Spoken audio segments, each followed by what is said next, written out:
Objective 1 for the Topic 1 study guide says, write and balance equations given the names of reactants and products, including state symbols. Now, in my two examples, I didn't give you information about what state these are in. IB would give you information about the state, or it'd be something obvious. For example, ammonia reacts with hydrochloric acid. They're not going to expect you to know the normal state for ammonia, but they would expect you to know hydrochloric acid will be aqueous because it's an acid. Thermal decomposition of sodium hydrogen carbonate. Again, they won't expect you to realize that's a solid at room temperature, but it decomposes into sodium carbonate, water, and carbon dioxide. They would expect you to know carbon dioxide's a gas, water's a liquid, and sodium carbonate, they may or may not expect you to be able to figure out it would be dissolved in the water and would be aqueous or aqueous as well. So let's focus on the equations themselves. Ammonia, they are going to expect you to realize, is NH3. It's a common component, especially in organic chemistry, which we'll be getting to shortly. Hydrochloric acid, that should be easy, HCl. And then you have to go ahead and get the arrow here. So pardon me a minute.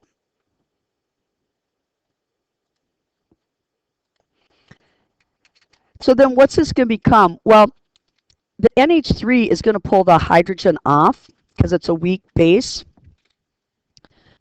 And so this is going to become NH4, and it's going to have a positive charge.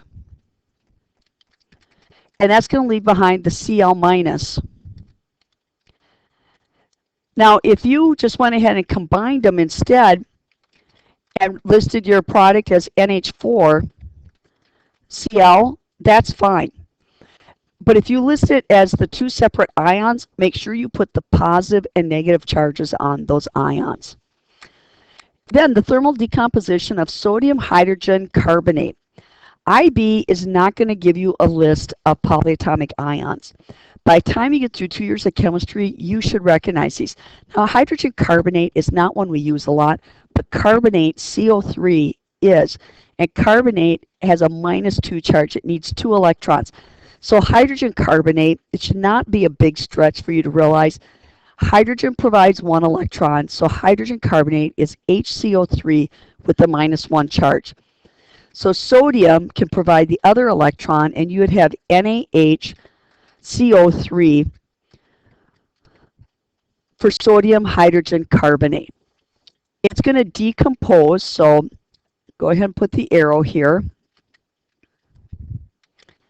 Now, decomposition reactions, they may very well expect you to come up with the products yourself, but this one's a little bit tricky because you end up with sodium carbonate, NaCO3, Na2,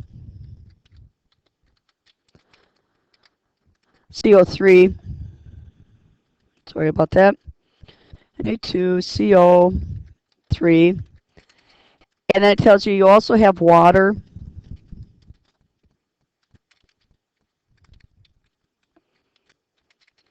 and you have some carbon dioxide.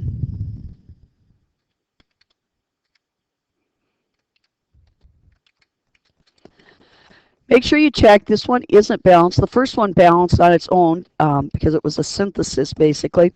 But this one, because I need 2 NAs here and because I have a H2O and CO2 break off, I need a 2 here.